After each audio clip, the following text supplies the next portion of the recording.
अफिसारफ्राबो खनले खनले रायलायदों जुलाइ मासनि 5 अक्ट'आव प्राइभेट टक जादों दिल्लीयाव नों नुदों पेपाराव टिभियाव हम मिनिस्टारा फैनानै बुंदों जे नोंथांमोननि जेंनाखौ सल्भ खालामगोन जों बुंदों नोंथाङा समाय गैया सासे हम मिनिस्टार 100 कोटी मानसिनि हम मिनिस्टार सासे मन्त्रि हो जोंनो जायजों जों थाब रायलायनो हायो बिथाङा बुंबाय मन्त्रि होलायलाय आंनो रायलायगोन जुलाइनि मास मोननै खावसेनि उनाव जोंबो रायलायनो गोनांमोन मास मोनथाम जाबाय दाबो रायलायाखै ओंखायनो जोंबो जिरायना थायाखै रायजोफोर बे राजनितिनि मानसिफोरखौ बारा बिश्वास खालामनो हाया जोंहा जोंनि लामाखौ जोंहा क्लियार खालामनांगोन ओंखायनो मास मोननै खावसे जोबासावनो जोङो चिरां जिल्लायाव दाख्लै सुबुं गौमा लादों सुबुं गौमा लानाय लोगो लोगो बागदावखांदों बिसोरो माथो जिरायना थायाखिसै बिसोरलाय होननानै लोगो लोगो जोङो दिनै घरामारियाव लाफिनबाय आरो बिनि उनाव बाक्सा उदालगुरियाव जागोन नभेम्बराव दिल्लीयाव जागोन जोंनि जेंना सुस्रांनायनि मोनसेल' लामायानो जाहैबाय सोमावसारनाय मानोना जोंहा नांगौ बायदि एमएलए मन्त्रि गैया दिनै विदर्भआव 10 जन एमपि दङ बिजेपिनि बिथांमोना विदर्भ रायजो दागोन होननानै एमपि जानानै फैबाय लिरना होलायलायबाय विदर्भ रायजोखौ दायाखिसै गुरखालेन्डआव मा जाखो गुरखालेन्ड होगोन होननानै लिरना होनानै बिथांमोना एमपि जाबाय मन्त्रि जाबाय दिनै गुरखालेन्डखौ होआखिसै जायनि थाखाय दिनै गुरखालेन्डआव सोमावसारनाया गोख्रों जाबाय 19 मानसि थैबाय दानिया सोमावसारग्रा लिडारफ्रा एफा एनै गोरोन्थि खालामबाय हिंसा खालामबाय बेखौनो चार्ज लानानै गुरखालेन्ड मुभमेन्टखौ सिनस्रि सिफायनानै दोनबाय बिसोर दा नंखायनो रायजोफोर दिनै जोंनि फाफ्लियाव फैबाय अल इन्डियायाव सोर मा जागोन मा जाया सोरबा रायजो मोनगोन ना मोना जों मिथिया दिनै अल इन्डियायाव रायजो बिग्रा मोनसे सोमावसारनाय थांना दंबा बे बड'लेण्ड सोमावसारनाय आरो जों बेखौनो हास्थायदोंमोन जे मोनसे समाव फैयै जोंनि सोमावसारनाया ओरैबायदि महर लानांगोन जाहाथे इन्डियानि मानसिफ्रा जानायनि लोंनायनि साननायनि हनायनि बड'लेण्ड सोमावसारनायखौ जाहाथे नुयो साननो गोनां बाध्य जायो दा सोरबा बिथांमोननि गोजाम लिडारफ्रा बिजेपिनि रायलायहरदों जे नोंथांमोनजों रायलायनांसिगोन माबानांसिगोन जोंबो दोनथायगासिनो दङ जानला मानलासो जानाय नङा एबार जोंहा एनडिपिनि गाहाय नेहाथारिया दा बुंगोन जोंबो जेखौ सानानै दोनखादों बेसेबां खारग'नो बिसोरलाय थांनाय इलेक्सनाव इन्डियानि देरसिन पार्टी बिजेपिया गावसोरनि इलेक्सननि फोसाव बिलाइयाव मेनिफेस्ट'आव लिरनो गोनां जादों जों पावाराव फैयोबा बड'लेण्डखौ जेंनाखौ फोजोबगोन नैबे 5 बोसोराव बिसोर जेंनाखौ फोजोबाखै उनाव जुदि जोंनि मदद नांगौबा ओइबार जोङो लिरनो हानायजोंल' जानाय नङा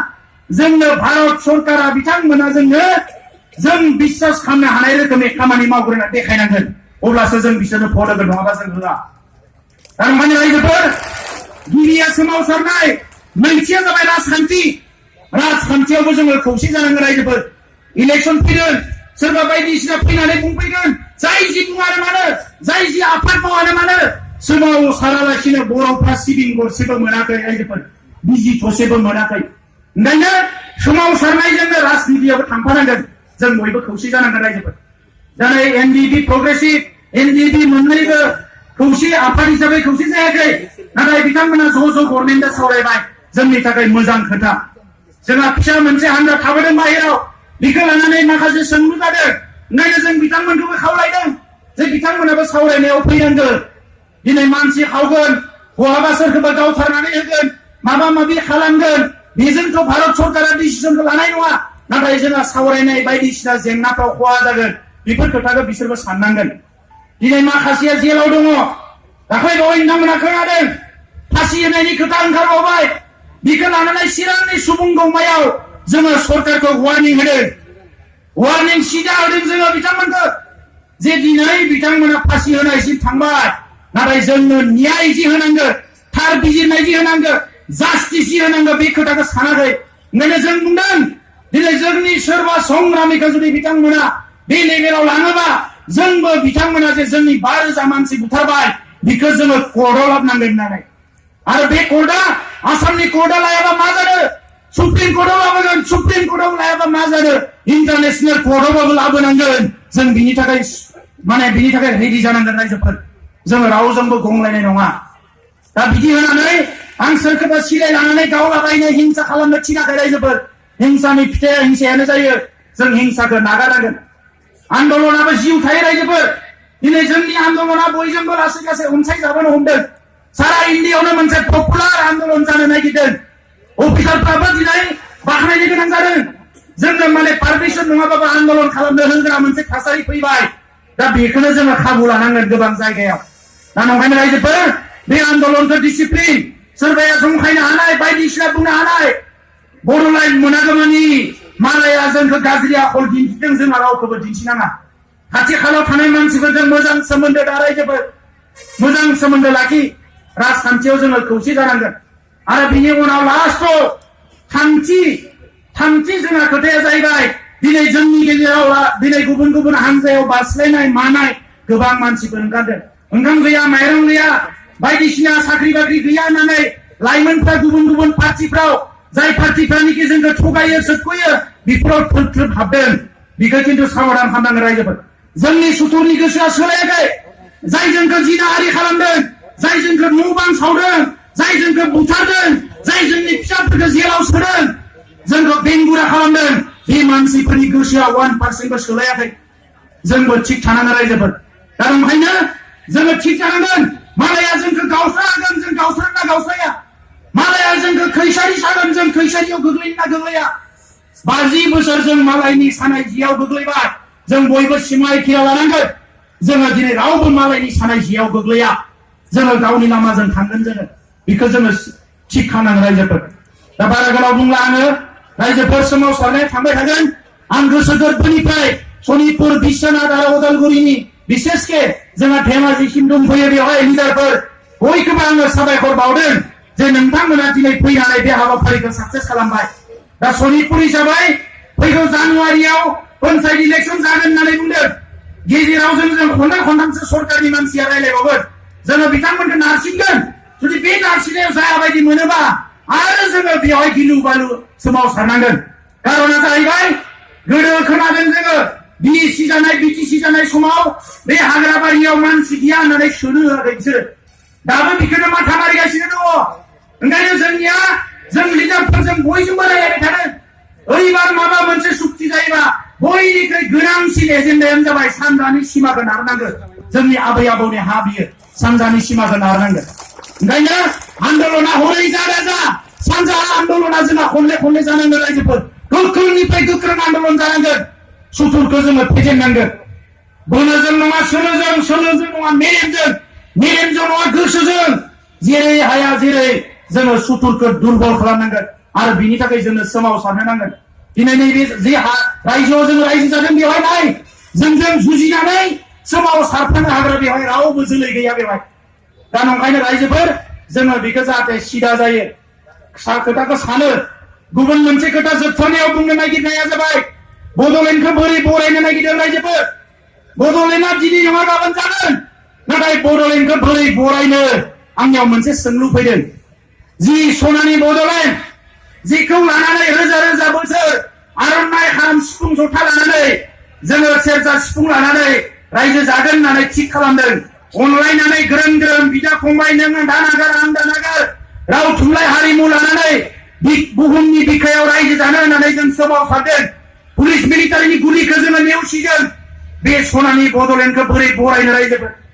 नोरजिया जौ फाग्ला जानानै बरायनो जुवा गेलेग्रा थिर गेलेग्रा जानानै बरायनो लेखा फरा नागारनानै आदुवा जाम्बा जानानै बरायनो नोरजिया मोनसे गाद्रा गुद्रा हारि जानानै बरायनो ना बोरै बरायनो जों बड'लेण्डखौ जुदि बेबायदि जायोबा गाबोन बड'लेण्डखौ मोनखांनायनि उनावबो जेरै दायो बिटिसिआव बिनि ठिकादारफ्रा सोरबा मार'वारि माबा माबिया जाजोब्बाय जोंनि बड'लेण्डआव मालायासो जोंनि सायाव आरोबाव मै होनानै जागोन दा नंखायनो रायजोफोर नैबेनो राइट टाइम रेगुलेसना मानि थाखाय जायो डिक्लेयार खालामनाया सोलायनायनि थाखाय जायो आरो दा जों सोलायनो नाजानांगोन गोदोनिफ्राय नाजाबोबाय हायाखै ओंखायनो आं रायजोफोरखौ खावलायदों जेब्लासिम बर' रायजोआ डिसिसन लाया जों जौगारबाय जोङो बायदिसिना खोमसि फोथायनायखौ दिनैनिफ्राय बावगारबाय जौ जुवाफोरखौ जोंनि गामियाव जानो होला जों सोद्रोम समाज जागोन ख्रिस्टान जा ब्रह्म जा बाथौ जा थानसालिखौ चार्चखौ मन्दिरखौ जों मोजाङै सिबिगोन अनलायनानै रायजो जागोन होननानै थांखि लाया अब्लासिम जोङो हारिया जौगानो हानाय नङा गोदो गोदाय जोंनियाव गैयामोन आइजोफ्रा ना लायो ना गुरो माइ गायो जि दायो ग्रोम ग्रोम संसार जायोमोन दायो लामा लामा नुनानै भिक्षाया गावो आइजोफ्रा दखान होनो नांबाय दखान होनाया दखना फाननाया जेबो नङा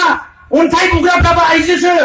जौ फाननायाथ' जौ फाननाय अन्थाइ लामा बानायनो अन्थाइ बुख्रुबग्रायाबो आइजोफोरसो जाबाय नङा हौवाफ्रा जौ लोंनानै गोग्लैनानै थायो सेंग्राफ्रा सान्दुं गोसायाव केराम गेलेनानै थायो आरो आइजोफ्रा सान्दुं थिं सिङाव अन्थाइ बुख्रुबो गावनि न'खर संसारखौ सोलिनो थाखाय बेजों बर' बड'लेण्डखौ बरायोबा जानाय नङा रायजोफोर ओंखायनो बयबो सांग्रां जा रायजोफोर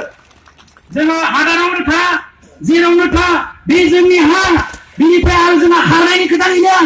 बेवहायनो जों जुजिनानै जुगे जुगे रायजो जानांगोन जोंनि गामिखौनो साबना हामना गामि खालामनांगोन जोंनि समाजखौनो बयनिख्रुइ सोद्रोम समाज खालामनांगोन जोंनि गथ' गथायखौनो आखल गोनांसिन गथ' गथाय खालामनांगोन